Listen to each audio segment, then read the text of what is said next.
Metalhead show here at Sound Control in Manchester with Vinnie from Hell Yeah. How's it going, Vinnie? Doing great, man. Good to be here. Awesome. So you're currently on tour in the UK. Yep. You just played Bloodstock Festival where I actually caught the set and really enjoyed it. How was the show for you? I loved it, man. You know, we've been in mainland Europe, I guess, for about 2 weeks before that. A lot of shows in Germany, Hungary, Italy, Belgium, all over. And playing Bloodstock the next day was really exciting, man. It was a really great festival. We headlined the second stage, had the biggest crowd of the day. They chanted Hell Yeah from the minute we started till we finished. And obviously you were there. And they really made us feel great. You know, we were kind of scratching our heads going, wow, how did we get the headline slot on that show, you know? And it really was awesome. And all the UK dates have been great, man. They've been sold out. The fans have really embraced the band. It feels good to be here. Awesome. So you also did a signing session at Bloodstock. Mm-hmm. Do you think it's important for bands to do that sort of thing to show that the fans, that way you appreciate the fans? I always love being able to interact with the fans. You know, they're the reason why we get to do what we do. You know, so anytime we're asked to do something like that or get an opportunity to do something like that, we're definitely into it. Awesome. So what would you say is the weirdest fan experience you've ever had? I'm sure there's been a few. Weirdest. So I'll tell you the weirdest one, man. I had this kid come up to me one time at a show and he was like, hey, man, this is back in the Pantera days. Will you sign my leg, man? I said, yeah, man, sure. You know. So he reaches down and pulls his leg off. I wasn't expecting that. I mean, he had a pair of jeans on, and he hands it to me, and it's got the fucking Far Beyond Driven album cover spray painted on it. And I signed it. As I was signing it, I got a whiff of it. It was the worst smelling fucking thing I'd ever smelled in my life. I just signed it. I handed it back to the dude. He was like, fuck yeah, man. And he just took off running. I was like, wow, that was the fucking weirdest thing I think I've ever done, man. Amazing. So after this tour, you've got about a 3-week break, if I'm correct? 2.5 weeks, yeah.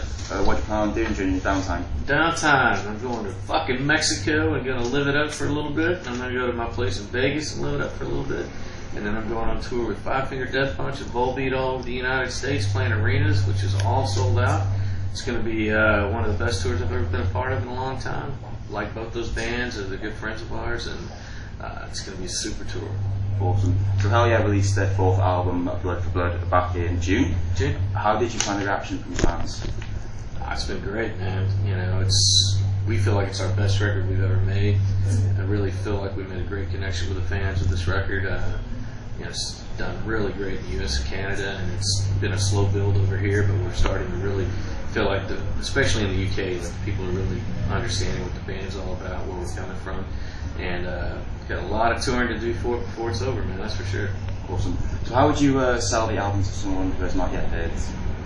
Someone who has not yet heard it. I think it's 100% metal, but it's also a roller coaster ride. You know, emotionally, musically, everything. It takes you all over the place, and I think it's very fresh and you know, still has all the elements that were part of us with our previous bands, but it's a very new sounding thing to me. So you work with producer Kevin Churchill on the album. He's worked with the likes of Ozzy Osbourne and Five Finger Death Punch and in this moment. What influence would you say he had on the album? He was a great sounding board, you know. We really felt like, you know, after producing and myself co-producing all the previous records, it was time for us to bring somebody else in, give us a different perspective, a different set of ears, and some different ideas. You know, the thing I really liked about Kevin was that he helps you make the record that you want to make, whereas a lot of record producers make a record that they want to make or that the record company wants to make. Kevin really understood our vision and what we wanted with the record, and we accomplished it. Would you definitely work with him again? Oh, fuck yeah. The last thing I did was gave him a big hug and said, man, thank you for everything. And we're going to go tour our asses off for this record for 2 years and save me a spot right here 2 years from now because I'm coming back to make the next record here. Nice. So there's 2 tracks on the album which are titled in Spanish, them being Sangre por Sangre, which translates to Blood for Blood, and Cross to Bear, which translates to Cradle of Bones. Can I ask where the Spanish influence came from? That Chad's Spanish. Oh, is it? Oh. No. You know. Oh, is he not? No, man. It's funny, but no, you know, sometimes it's just cool to be able to communicate with people with different languages, different things. You know, back in the day, like Motley Crue and Scorpions always had that German font thing over the top of them, stuff like that. And I think Chad just really liked the way that both of them sounded, and somehow or another incorporated them into what he was writing lyrically. Sweet. So it's been about 6 months since Carl joined the band. How's he fitting in? It's fucking great, man. It's fucking, sometimes you have to, lose the weakest links to get stronger.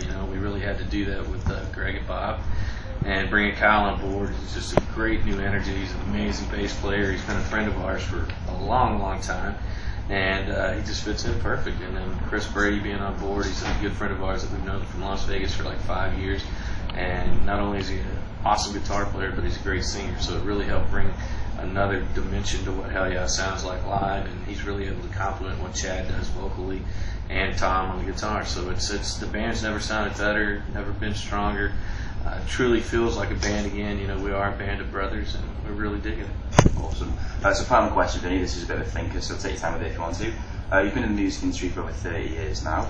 What would you say are some of the main differences in the industry now, from your point of view, compared to, say, when Pantera released their first album in 1983? Well, there's literally two things, Back then, everything was recorded analog.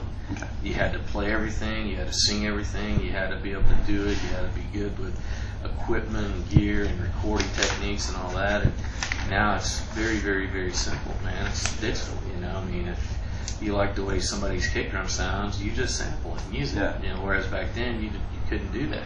People would scratch their heads and go, how did Vinnie Paul get that kick drum sound? How did he get that snare sound, And there really was a lot of art to it and technique to it, And then, of course, records being able to be downloaded for free, and that really has taken just about everything from the artist, Luckily, the one thing we have left is the live show. I don't care how many DVDs you watch or cell phone camera or whatever, it'll never replace being in a room with 1,000 sweaty people and feeling the energy of the band, feeling the energy of the crowd, and everything that goes into it. So I would say those are the main differences.